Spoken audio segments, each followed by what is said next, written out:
Hey, it's Jane from Our Recipe Tree, trying out a new recipe today. I found this on the internet and looks interesting.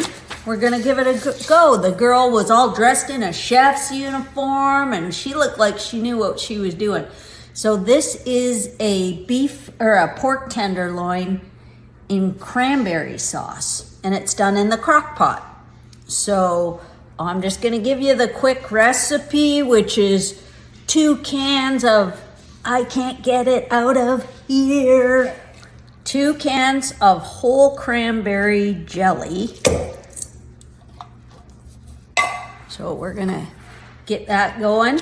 And then she has on the list a half a cup of brown sugar.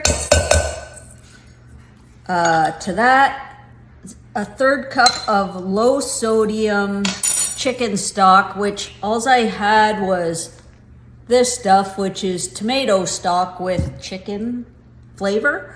So to that I added 2 tablespoons of apple cider vinegar, 1 teaspoon of minced garlic, 1 teaspoon of salt, and 1 pinch of black pepper. But I actually did like a half teaspoon of black pepper because we like black pepper. And I did a little less salt because I didn't have low sodium. So just making up the difference there. Use what you got. Then to that, I have to add a heaping tablespoon of cornstarch.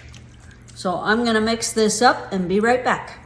Okay, so I've put 2 pork tenderloins in. I just have a medium-sized crock pot, and the pork tenderloins aren't overly big. You get them in a package of 2. And then I've got my little slurry, and I'm just gonna pour that over the top.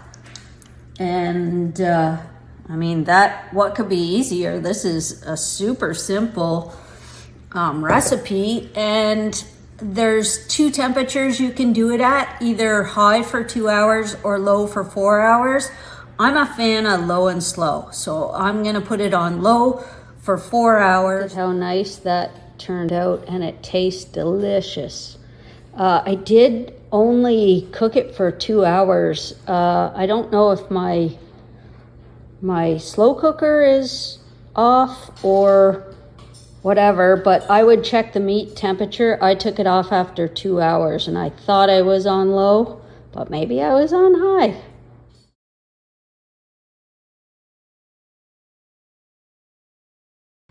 Okay, Jake, what do you think of it? It's awesome. Tender. It's good.